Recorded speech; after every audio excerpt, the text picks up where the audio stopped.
근데 오늘 놀라운 것이 국민의힘 의원들이 이제 집단적으로 몰려가서 30몇 명, 41명까지 이제 이름은 올려놨던데 김종욱 박사 이렇게 하면 이분들 다음 총선 때 심판받는 거 아닌가요? 오히려 저렇게 줄을 서는 게 본인들에게 훨씬 더 나은가요? 너무 길어요. 남아있는 기간이요. 예. 3년은 남아있는 상황인 거지 않습니까? 기본적으로. 그 다음에 저쪽 사람들이 판단할 때는요. 하나는 상수는 뭐냐면 윤석열은 복권 안 된다. 라고 하는 전제가 깔려있다는 생각이 들어요. 윤석열은 복권이 안 될 거다.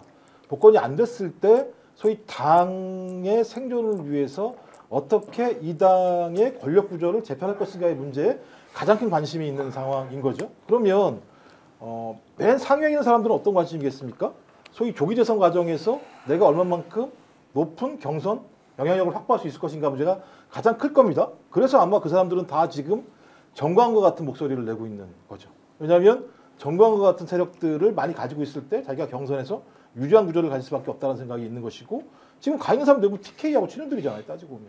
이 사람도 3년 동안 계속 왕왕 앉아 있으면 3년 동안은 자기 자리에 아무런 문제도 없을 것이고 3년 이내에 소위 윤상현 얘기처럼 국민들이 그땐 다 까먹어서 바뀔 수 있다라는 생각을 하는 것이고 또 박근혜 때 똑같이 봐온 거 아니겠습니까? 지금 박근혜 탄핵단 이후에 소위 민주당이 3번 연속 전국선거에서 승리했었습니다만 대선에서 패배한 일을 겪었다라고 하는 상황에서는 자기들이 똘똘 뭉쳐있으면 기회가 올 거다. 그러면 어떻게 되느냐? 자기 지지층들을 최대한 결집시키는 것밖에 자기들은 남아있는 수가 없는 거죠. 그래서 제가 볼 때는 그들이 봤을 때 우리가 봤을 땐 진짜 간악한 행보입니다만 자기들은 정확하게 계산하면서 그 길을 가고 있는 거죠. 자, 저게 그러면 나중에는 이익이 될 수 있다고 판단합니까? 아니면 윤석열, 김건희한테 진빚이 있으니까 지금 가서 저렇게라도 몸으로 좀 막아주자 이렇게 하는 겁니까? 어떻게 봐야 됩니까? 빚을 갚으려고 행동할 인간 종자들은 아니고요. 예. 그런 종류들이 아니죠. 예. 이제 뭐가 유리한가 할 때 이제 전광훈 무리하고 따르면 과거에 이제 세 위축을 분명히 알고 있단 예, 말이에요. 우리가 자꾸 이제 진보 보수 중도 자꾸 이렇게 구분해서 얘기를 하지만 그냥 평범한 일상을 사는 사람이라고 합시다. 그러면 극단적인 태극기 이거 싫어하게 돼 있거든요. 그럼에도 불구하고 왜 갔느냐? 몰려 있다 이거예요. 그것밖에 없는 거죠. 지금 자기네들이 기댈 곳이 전광훈 무리밖에 없게 된 거라 이거예요. 그러니까 다도 아니잖아요. 한 38명 갔다는 건데. 그러니까 국힘이 탄핵 그러니까 계엄 저지르고 전반적인 기류 속에서 자기들이 뭉치고 자기들을 지탱해 줄 세력으로 남은 게 지금 전광훈 무리라는 얘기도 돼요. 이게 희망회로 돌리자는 게 아니라 실제 저들은 진짜 몰려 있고 수도권 포기한 정당이라고 보면 됩니다. 진짜 중요한 지적을 해주셔서 제가 오늘 다른 분한테 들어보니까 왜 저렇게 하지? 무조건 손해인데? 그런데 전광훈이 마음을 먹으면 정당을 가지고 있잖아요. 저 사람들이 출마한 데 가서 다 이 사람 죽여야 되라고 하면 가장 격렬하게 반응하면서 저 사람을 죽여버릴 수도 있다. 정치적으로 매장시킬 수 있다. 이게 겁나서 모였다는 이야기. 지금 저하고 사전에 말씀 나누지 않았는데 그런 얘기 하거든요. 그러면 전광훈이 지금 국힘을 지배하고 있습니까? 또는 그런 상당한 영향을 가지고 있다 이렇게 볼 수도 있습니까? 아니 뭐 김재원 전 최고 뭐 5.18 예. 망언도 그렇고 보면 전광훈이 지시하는 대로 다 하거든요. 뭐 김민전도 약간 합리적 보수로 생각했는데 완전히 그냥 구구 중에 구구로 가버리고. 옛날에 진보였어요. 진보였어요. 원래 진보였어요. 아니 그러니까 우리 사람들이 민주당에서 영입하려고도 생각했을 예. 만큼 그렇게 그러면 저쪽으로 갔단 말이에요. 합리적이라 생각하는데 저는요. 어찌 됐든 지금 그래도 윤석열 대통령한테 은혜를 받았으니 그리고 정광훈으로부터 지지를 받았기 때문에 이번에는 나간 것 같은데요. 사실은 다 알고 있었어요. 공수처에서 오늘 영장 집행 못한다. 그리고 영장 집행을 할 때 되면요. 이 사람들 코빼기도 안 보일 겁니다. 현행범으로 특수공무 집행방해로 체포되는데요. 그러면 의정활동을 못해요. 자, 그것까지 무릅쓰고 간다? 저는 아닐 거라고. 일단 그건 한번 보기로 하고 이 내용도 굉장히 중요한 지적이기 때문에 기회주의자들이에요. 잠깐만요. 김민전 최고위원에 대한 발언 하나 저희들이 준비해놨는데 잠깐 들어보실까요? 한국인들이 탄핵 소추에 찬성한다고 나서기를 않나? 아니면 중국, 북한, 러시아와 같은 나라로 가느냐? 그것이 바로 이 탄핵 소추의 바로 그 핵심이었던 것입니다. 농사 짓지도 않았던 트릭트가 대한민국 서울 시내를 돌아다니지 않나? 대통령님은 정말 외로웠겠구나 하는 생각을 했습니다. 대통령님이 그들을 막아먹구나. 교주같이 하네. 야, 페이스북도 있는데 한번 일단 올려주시고요. 자, 저 정도면 사실에 근거해서 이거는 방법이 없습니다. MBC 기자 출신 이상호 대표께서 대답을 좀 해주셔야 되는데 사실관계를 저렇게 오인해서 말을 할 수가 있습니까, 사람이? 저는 그런 친구들만 24시간 만나면 저렇게 될 수 있다고 그래요? 생각합니다. 다행히 우리는 그나마 이렇게 올바른 분들이 이렇게 만나고 그러니까 이게 변절하지 않고 계속 유지되는 것이 아닌가 싶은데 저는 아까 우리 부의원님 판단이 약간 다른 게 우리 김광수 선생님 동의합니다. 쟤네들은 의리 따위가 뭐가 있어요. 지금 기본적으로 정신병이 있는 미친 자와 같은 질병을 앓고 있는 그냥 동료 환자들에 불과한 것인데 문제는 저기 가야 당선 가능성이 높다고 생각했으니까 간 거예요. 아주 심플하게 봤을 때 지금 조직되어 있는 동원이라도 가능한 어떤 정치적 목소리를 낼 수 있는 그 집단이 딱 있잖아. 거기서 딱 올라가서 한마디 하면 마치 자기가 정치하는 것 같잖아. 자기 재선되고 3선 되기 위해서 간 거지 뭐 다른 이유는 전혀 없다고 생각합니다.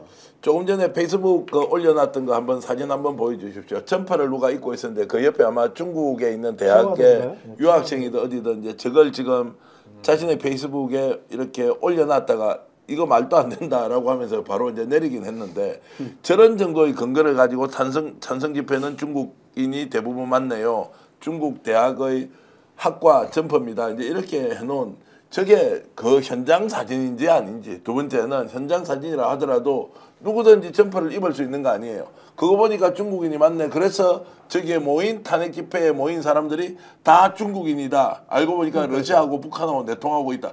이런 게 지금 말이 안 되잖아요. 아니 저게요. 21세기 전형적인 파퓰리스트 그다음에 독재자들이 행하는 저희 통치 방식이에요. 혐오와 배제. 그러니까 혐오자들을 만들어서 그 혐오자들 주로 이민자들이죠. 따지고 보면 유럽 같은 경우는 여기도 마찬가지로 중국이라고 하는 가상의 적 혐오자들을 만들어서 그들을 배제하지 않는 자들은 그들의 동조자들이야. 그러니까 우리는 그들과 싸워야 돼라고 하는 메커니즘을 계속 만들어서 지지층들을 똘똘 뭉쳐서 이 지지층들을 완벽하게 예를 들면 동지라는 집단을 만드는 게 이 방식인데 이 김민전이라는 이 자가 경희대 후마르타스 칼리지 교수예요. 제가 거기서 강의를 하고 있으니 교재에 뭐가 나와 있느냐. 21세기 가장 중대한 문제가 혐오와 배제다.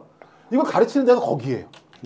거기 출신이 나와서 이 내용을 정확하게 우리 정치에 윤석열이라고 하는 독재자를 위해서 부역하면서 그 얘기를 실행하고 있는 거예요. 그러니까 제가 볼 때 저게 그러니까 종교에 미쳐가지고 저렇게 변했나? 거나 아니면 자기가 배운 걸 나쁜데 잘못 써먹고 있나? 둘 중에 하나인데 그 이유는 자기가 앞으로 정치 초년병이기 때문에 정치를 계속 앞으로 하려면 필요한 건 조직과 돈이다. 조직과 돈이 나올 데가 없잖아요, 실제로. 김민전하기엔. 근데 그걸 주는 데가 어디냐? 제가 볼 때는 전광호층이라고 생각이 드는 거예요. 저기는 조직도 주고 돈도 주니까 내가 이제 학교로도 못 들어갑니다, 이제. 저 김민전은 제가 볼 때는. 그럼 여기서 계속 뼈를 묻어야 돼요, 정치에서. 그러려면 어떻게 하겠습니까? 제일 막강한 후원자를 두고 그 후원자를 위해서 충성을 다하면 자기 정치 생명을 늘리는 거죠. 그게 이기는 정치를 만들어줘서는 절대 안 되겠죠. 안철수 따라다니기 시작하면서부터 점점 이상해졌어요. 네. 그때 제가 방송을 같이 많이 했거든요. 그래도 반은 맞는 소리하고 반은 이상한 소리 하더니 지금은 완전히 정말 이상해졌어요. 그래서 나는 지금도 멀쩡할 때 저 김민전 씨를 기억을 하니까 저 다 알고 다는 거짓말이라는 생각이 아직도 들어요. 예. 중국인들이 탄핵 찬성합니다. 저 말도 안 되는 소리잖아요. 근데 저런 소리를 함으로 해서 반중 반북으로 재미 보는 그 사람들 있잖아요. 거기에 그냥 호소하는 거지. 전 철저하게 연기가 아닐까 생각이 듭니다. 생각이 다른 사람이 집회를 할 수 있고 목소리 높일 수 있죠. 집단적으로도 할 수 있죠. 그런데 광신도가 돼서는 안 될 텐데 지금 나오는 이야기는 그냥 예수천국 불신지옥 들고서 서울역 앞에서 막 하는 사람들하고 전혀 다를 바가 없다. 그런데 그런 사람들이 한두 명이어서 자기 동네에서 하면 관계없는데 저 사람들이 국힘이라는 정당 안에서 활동을 하면서 바깥 세력과 손을 잡고 있으면 야 그러면 국힘은 정말로 저런 사람들과 함께 놀고 국민에게 평가받고 집권을 하고 그리고 다수 정당이 된다 이런 상상은 저는 도저히 할 수가 없어서 오늘 사실 몇 가지 사례를 가지고 얘기를 나누어 보지만 야 이거 다뤄서는 안 되겠다는 생각이 갑자기 듭니다. 그래서 이런 질문 드릴게요. 자 다시 경찰로 돌아가겠습니다. 내일 가면 경찰은 확실하게 박종준 체포하고 김성훈 체포하고 그 다음에 이광우라는 자도 있죠. 다 가족부장도 있고 다 체포하겠죠. 경찰을 위해서 격려의 한 말씀 좀 부탁드리겠습니다. 제가 뭐 경찰 대변인도 아닌데. 아 대변인 하십시오. 지금 공수처 아까 얘기 들었는데 경찰이 정말 이렇게 해야 된다는 말씀 한번 해주시죠. 네. 다시 한번 말씀드리면 경찰이 그동안 오랫동안 기다렸던 경찰의 시간이 왔다 하는 생각이 들고요. 사실 이번 정부 들어서 가장 이 체제와 저항하고 갈등을 드러냈던 조직이 또 경찰 조직이기도 하고 그래서 이제 국수본이라고 하는 사실 국민의 이름으로 만든 조직인데 그 국수본이 중심이 돼서 내일 또 삐리한 단체긴 하지만 공수처와 연합을 그나마 잘 유지해서 깨지지 않고 네. 팀워크 가지고 내일 성공적으로 저는 기다려왔던 만큼 경찰 스스로도 여지없이 실력 발휘할 거라고 저는 믿습니다. 행동주의자 국회의원께서도 한 말씀 해주시죠. 제가 들어가면 그냥 하루 몇 시간 만에 끝내는데요. 공수처장이 이제 됐더라면 하여튼 지금은 법치주의를 지킬 수 있는 조직은 저는 국수본밖에 없다고 네. 보여져요. 그거는 국민들 대다수도 그렇게 인정할 거고요. 그리고 이제 국수본에서 워낙 강하게 메시지를 줄곧 국민들한테 내왔어요. 그게 이제 공수처랑 좀 다른 점이고 그렇기 때문에 이번에는 이제 정말 조직으로서 그 존재 가치를 그리고 법치주의를 지키는데 수호하는 데 있어서 진짜 제대로 할 것으로 믿고 있고요. 네. 그나마 다행인 것은 아까도 누차 강조했다시피 국가수사본부장 자체가 이번 계엄에서 빚이 없다. 그렇기 때문에 소신껏 밀어붙일 수 있는 힘을 갖고 있다. 저는 그렇게 보여집니다.